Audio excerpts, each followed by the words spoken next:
Hello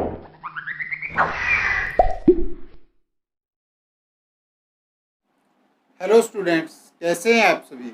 मैं जयवत स्वागत करता हूं आप सभी का आपके अपने यूट्यूब चैनल फिजिक्स फाउंटेन में।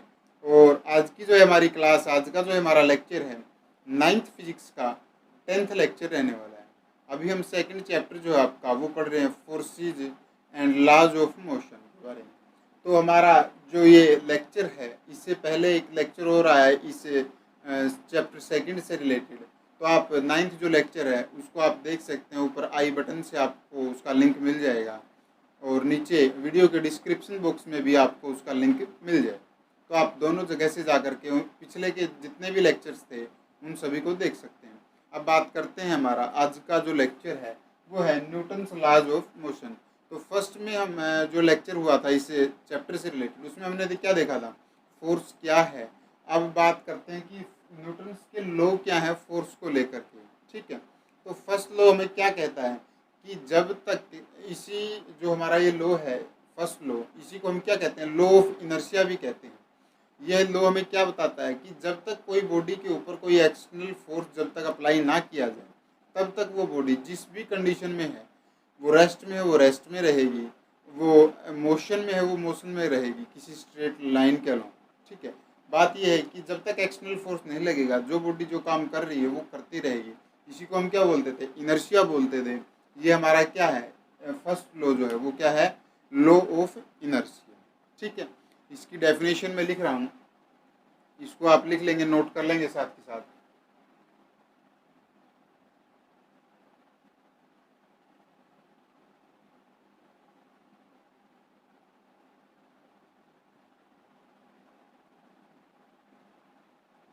फर्स्ट लॉ या फिर लॉ ऑफ इनर्शिया, तो इसकी डेफिनेशन में लिख रहा हूँ, आप भी लिख लेंगे साथ के साथ।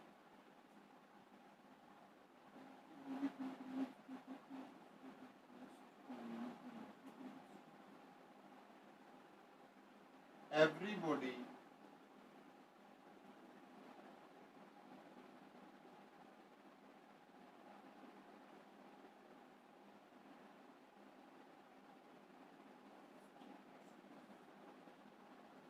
of rest or uniform motion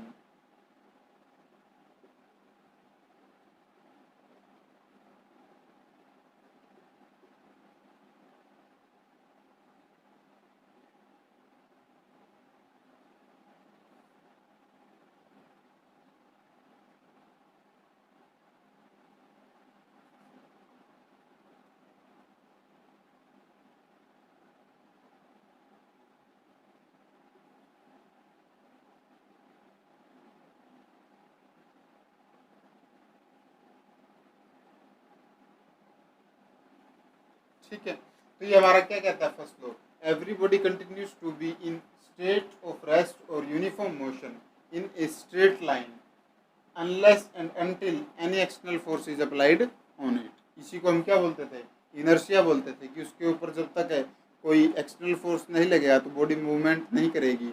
कोई भी काम जो कर रही है, अगर रेस्ट में तो रेस्ट में रहेगी, कोई मोशन कर रही है तो मोशन से मोशन में रहेगी, या किसी डायरेक्शन में जिस भी डायरेक्शन में कर रही है तो उसी डायरेक्शन में मोशन जो है वो करती रहेगी। तो ये सब चीज़ें हमारी फर्स्ट लॉ बताता है। सेकंड जो हमारा लॉ है,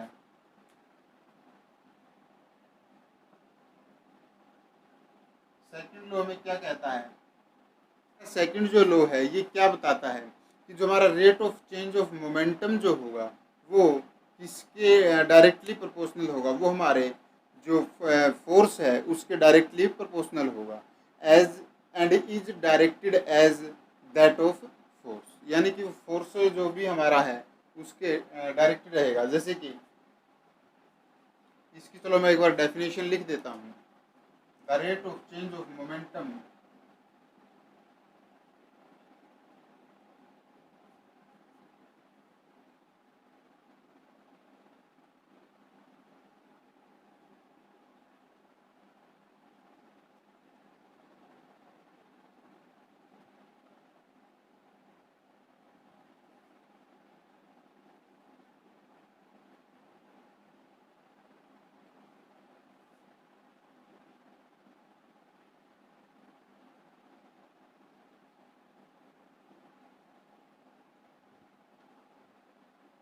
फोर्स की डायरेक्शन के अंदर ही हमारा जिस डायरेक्शन में हमारा फोर्स लग रहा है, एक्सटर्नल फोर्स, एक्सटर्नल एफर्ट, तो उसी डायरेक्शन में जो मोमेंटम होगा हमारा, उस मोमेंटम के डायरेक्टली जो जिस रेट से वो चेंज हो रहा है, रेट ऑफ चेंज का मतलब क्या है कि मोमेंटम हमारा क्या होता है, M V mass into velocity.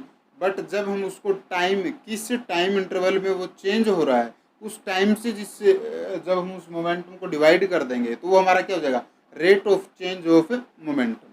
ठीक है, तो ये एक बार लिख लो आप। इसका जो है मैं एक बार एग्जाम्पल लेकर के कहें या फिर इसकी एक छोटी सी डेरिवेशन भी बनती है, उसको भी मैं साथ के साथ कवर करवा देता हूँ। तो हमारे पास जो है इसकी क्या बनता है, जब हमारे पास कोई, मान लेते हैं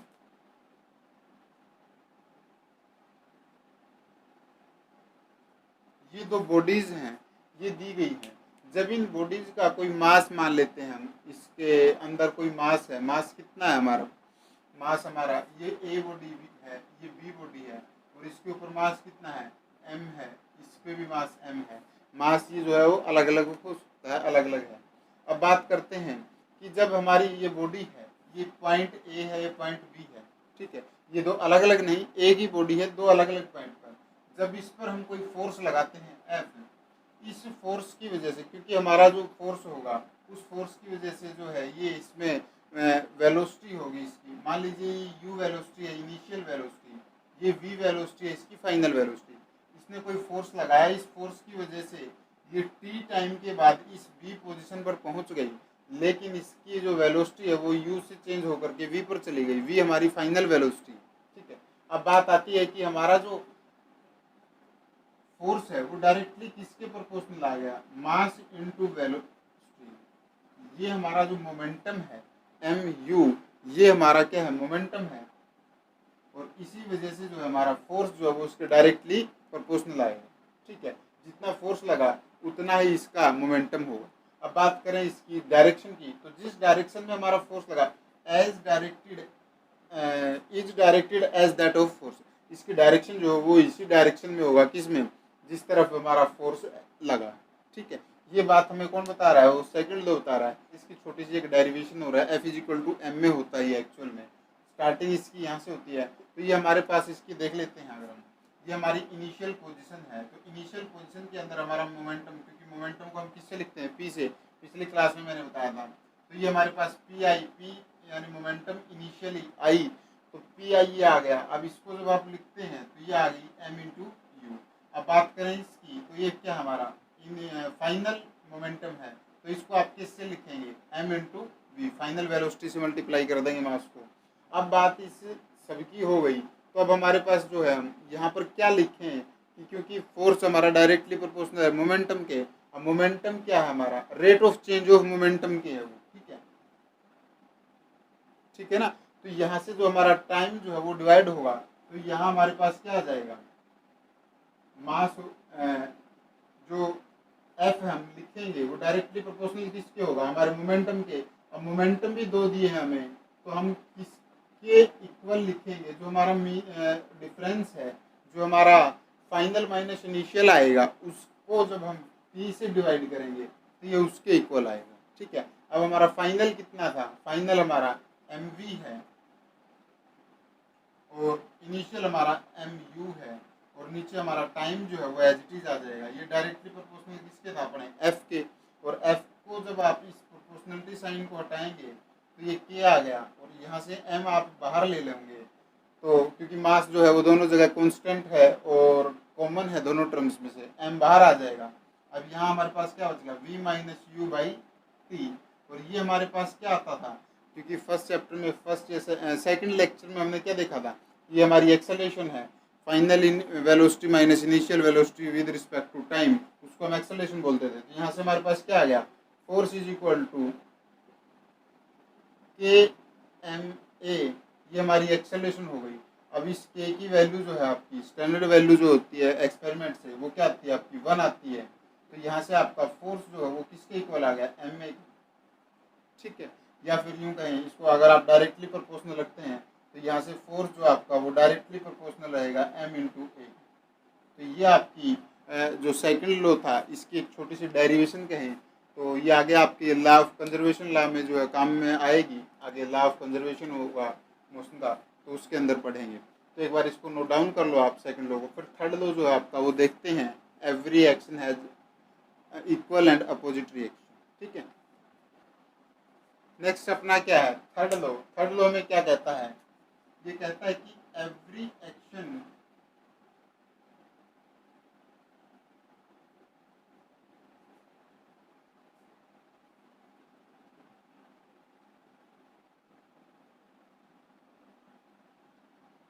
ठीक है, अपोजिट रिएक्शन, इसको ऐसे ना लिख करके आप पूरा कंप्लीट लिखेंगे, REACTION। ठीक है, reaction, every action has equal and opposite reaction. इसका मतलब क्या है, मान लेते हैं कि किसी बॉडी के ऊपर कोई फोर्स लग रहा है F1, ये बॉल है कोई, तो इस बॉल के ऊपर कोई ये फोर्स जो मान लेते हैं,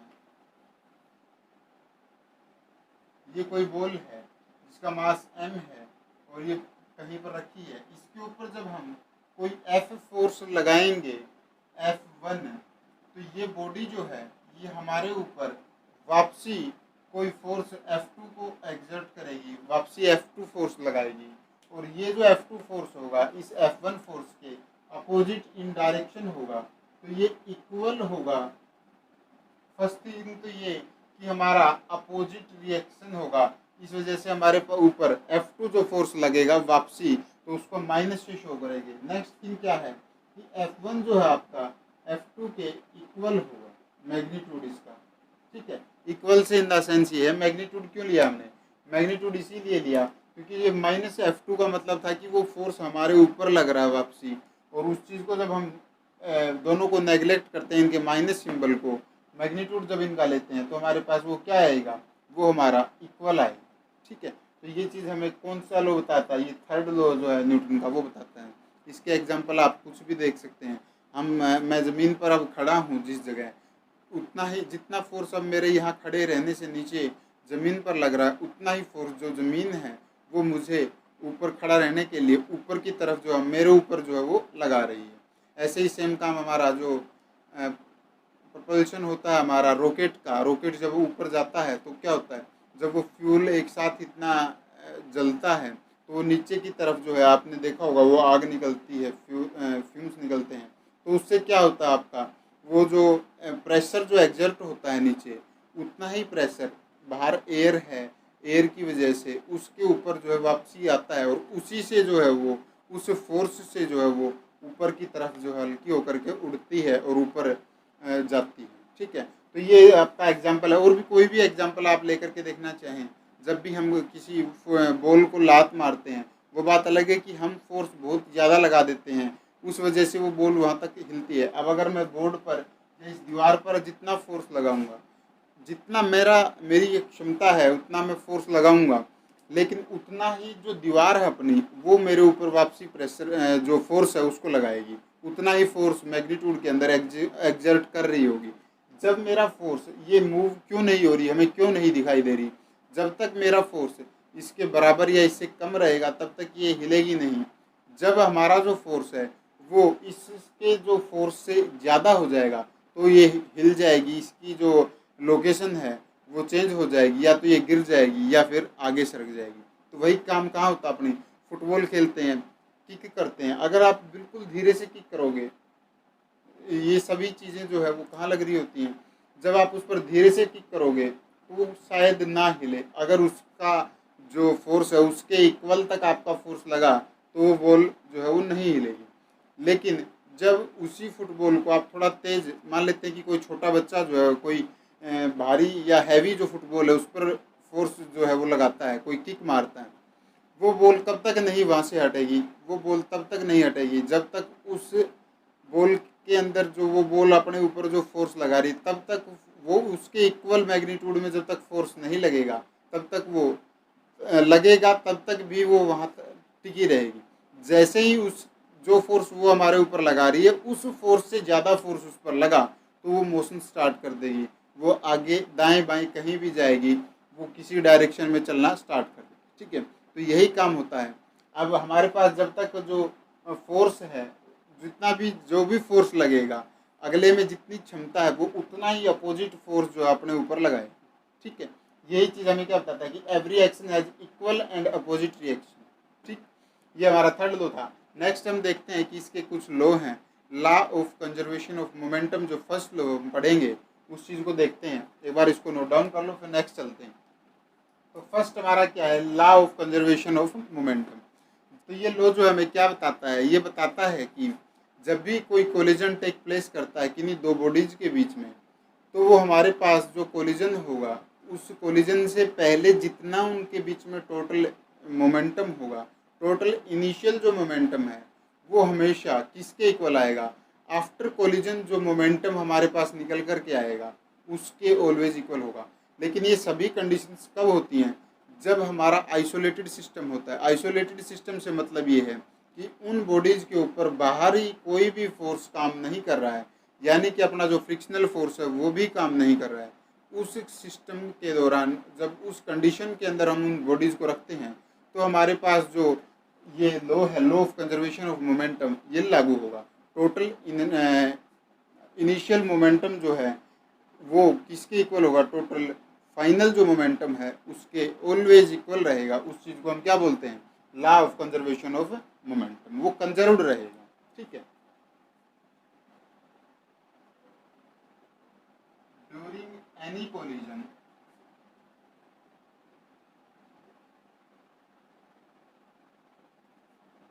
the total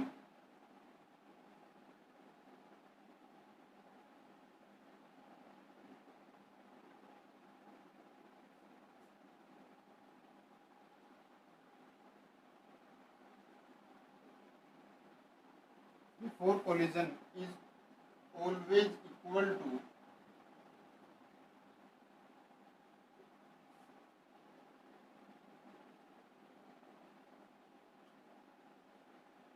total momentum after collision। ठीक है। तो ये हमें क्या बताता था कि किसी भी कोलिजन के दौरान जितना भी बिफोर कोलिजन जो टोटल मोमेंटम होगा वो किसके इक्वल होगा, हमेशा आफ्टर कोलिजन जो मोमेंटम होगा उसके इक्वल होगा। इसके लिए 3 एग्जांपल ले लेता हूँ मैं, छोटे छोटे।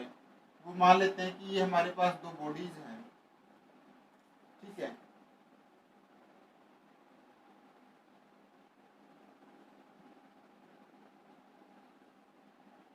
ये हमारे पास ए बी दो बॉडीज। ठीक है। अब हमारे पास जब हम इस पर कोई फोर्स लग रहा था, इस वजह से ये जो मोशन कर रही थी किसी u वेलोसिटी से, इनिशियली ये किसी u वेलोसिटी से मूव कर रही थी। आफ्टर कोलिजन यहाँ पर ये t टाइम तक जो है ये कोलाइड हुई एक दूसरे से, कोलिजन इनका हुआ। और आफ्टर कोलिजन जो है ये हमारी जो v वेलोसिटी से मूव करना स्टार्ट कर दे और ये हमारी a वेलोसिटी से चलना स्टार्ट कर दे। इन सभी बॉडीज का जो मास है, इन दोनों बॉडीज का 3 अलग अलग ये कंडीशन मैंने बनाई है। ठीक है। तो इनका मास जो है वो m सेम है। ये हमारा क्या है, ये है बिफोर कोलिजन।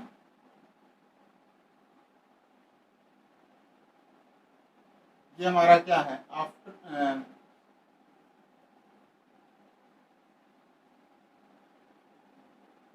ठीक है, एट कोलिजन कहें या टाइम ऑफ कोलिजन कहें। ठीक है।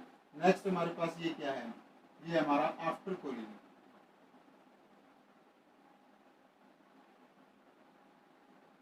ठीक है। ये आपकी जो यू है, ये यू ए है, ये यू बी है, ये वी ए है और ये वी बी। ठीक है। इनके मास जो है वो एम ए एम बी हो जाएंगे। ठीक है। अब यहाँ पर हमारे पास जब तक ये कोलाइड कब तक नहीं होंगी, किसी सेम डायरेक्शन में ये बॉडीज मूव कर रही हैं, इसी डायरेक्शन में ये कब कोलिजन कब होगा, जब हमारी फर्स्ट जो ए जो बॉडी है इसकी स्पीड, इसकी जो वेलोसिटी है वो बी से ज़्यादा नहीं होगी, तब तक ये पीछे से जा के उसको टक्कर नहीं मारेगी, उसके साथ इसका कोलिजन नहीं होगा। इसकी स्पीड ज़्यादा थी, इसकी वेलोसिटी ज़्यादा थी, तो यहाँ पर कोलिजन हुआ, टी टाइम तक ये कोलिजन रहा।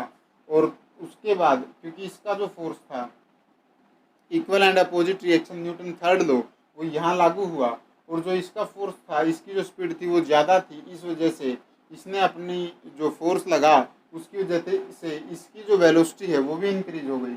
इसकी जो वेलोसिटी है वो भी जैसी चल रही थी उसमें आई। तो यहाँ से फाइनल जो वेलोसिटीज आई अपने पास वो वी ए और वी बी बन गई। यू ए और यू बी से ने चलना स्टार्ट किया था, स्पीड ज़्यादा होने की वजह से अब उसने उसकी स्पीड जो है वो बढ़ा दी हमारे वी जो बॉडी थी उसकी। अब बात करते हैं हम अगर इसकी, तो इसको आप कैसे लिखोगे? ये हमारे पास क्या है, ये स्टेटमेंट क्या कहती है अपने को? कहती है कि टोटल इनिशियल जो मोमेंटम है वो किसके इक्वल होगा? टोटल फाइनल जो मोमेंटम है उसके इक्वल होगा। अब बात करें कि ये टोटल मोमेंटम कितना है अपना, ये है mass of A velocity of B और मास ऑफ बी इसके इक्वल है। टोटल इनिशियली तो इस पोजीशन पर इस मोमेंटम के साथ वो बॉडीज मूव कर रही हैं। मास ऑफ ए वेलोसिटी जो इनिशियल वेलोसिटी ए की और mass of B initial velocity of B, ये किसके इक्वल आएगा अपना? ये होगा हमारा mass of A final velocity of A और mass of B final velocity of B. ठीक है, तो ये हमारा फाइनल जो इसकी आउटकम है, जो इसका रिजल्ट है वो निकल करके आएगा। तो इसका अब हम एक बार प्रूफ देख लेते हैं कि इसका प्रूफ कैसे करेंगे। ये ड्रॉ कर लो आप सारा, फिर नेक्स्ट चलते हैं। तो नेक्स्ट हम क्या करेंगे, हमें पता है, हमें मालूम है, अभी हमने पढ़ा है बाय न्यूटन्स थर्ड लॉ।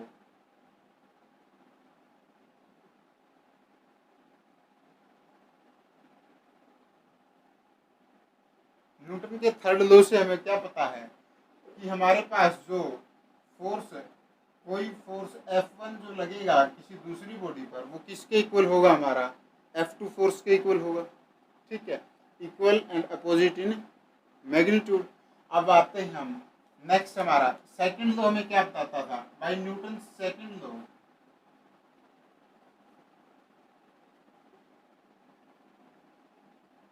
हमारे पास क्या था कि जो फोर्स होगा वो किसके डायरेक्टली प्रोपोर्शनल होगा? हमारा एम ए के। ठीक है, एम ए के डायरेक्टली प्रोपोर्शनल या इक्वल। ठीक है, ये हमारा हो गया। अब हम इस चीज से हमारी जो ये मान लेते हैं फर्स्ट इक्वेशन, सेकंड इक्वेशन हमारी क्या होगी? यहाँ से अगर हम निकालें तो फर्स्ट जो वो फोर्स है वो किस पर लग रहा है? हमारा F1 बॉडी की वजह से फोर्स किस पर लगा? वो हमारी जो कोलिजन हमने जो करवाया था ये। अब F1 फोर्स ये बॉडी इस बी बॉडी पर लगा रही है, ये फोर्स जो है F1 वो किस पर लगा? बी बॉडी पर। तो ये फोर्स क्या होगा अपना? M B U B. ठीक है, ये आ गया। अगर हम बात करें इसमें नेक्स्ट, तो अपने पास क्या है? वो ये बॉडी भी वापसी कोई फोर्स इस पर लगाएगी, वो क्या होगा अपना? M B M A U A. ये बॉडी इस पर फोर्स लगा रही है, इसको हम क्या बोल रहे हैं? F1 फोर्स बोल रहे हैं। जब ये बॉडी बी इस पर वापसी फोर्स लगाएगी उसको हम क्या बोलेंगे? F2 बोलेंगे। ठीक है, अब बात करते हैं हम इस चीज़ को, जब आप लिखेंगे तो कैसे लिखेंगे? तो अब आप इस चीज़ को कैसे लिखेंगे? क्योंकि हमारे पास ये एक्सेलरेशन थी, तो ये यू क्या है? यहाँ वेलोसिटी लिखने की जरूरत नहीं है हमें। हम यहाँ डायरेक्टली क्या लिखेंगे? एक्सेलरेशन का यूज लेंगे। एम ये। ठीक है, क्योंकि हम क्या लिख रहे हैं? M F is equal to M A लिख रहे हैं। तो ये आ गया अपने पास। अब इस चीज़ को ये मान लेते हैं हमारे पास क्या आ गई? ये इक्वेशन नंबर 2 आ गई। इन वैल्यूज को जब आप इस फर्स्ट इक्वेशन में पुट करेंगे तो आपके पास क्या आएगा? हमारे पास M B A B equal to minus of M A A. ये हमारे पास क्या आ जाएगी? ये इसकी इस थर्ड सेकंड और फर्स्ट वैल्यूज की वैल्यूज को जब हम पुट करते हैं तो हमारे पास ये निकल करके आ गया। अब इस चीज़ को जब हम एक्सेलरेशन क्या होती थी? v minus U by T time. तो उस चीज़ को आप लिखोगे तो क्या आएगा अपने पास?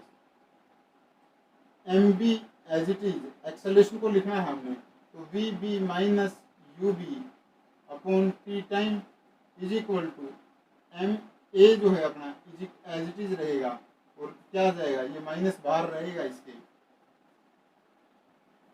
यहाँ से हमारे पास जो ये वी ए है माइनस यू ए होगा और अपॉन टाइम टी आएगा। ठीक है, जब इन दोनों को आप सोल्व करोगे तो ये टी जो है इस तरफ से, ये टी जो है इस तरफ वाला कैंसिल हो जाएगा। ठीक है, अब यहाँ से हमारे पास क्या बचता है? ये हमारे पास क्या बचा। अब इस चीज़ को आप आगे सोल्व करके लिखते हैं तो एम बी किसके इक्वल आ गया, V B minus U B के, और वो किसके इक्वल है, minus of M A V A minus U A. ठीक है, ये हमारा u इनिशियल वेलोसिटी है, ये हमारी v फाइनल वेलोसिटी है a बॉडी की, ये b बॉडी की। जब आप इसको रीअरेंज करते हैं M B V B minus M B U B is equal to minus of M A U A V A, minus minus plus हो जाएगा, तो यहाँ से आपके पास क्या आ जाएगा,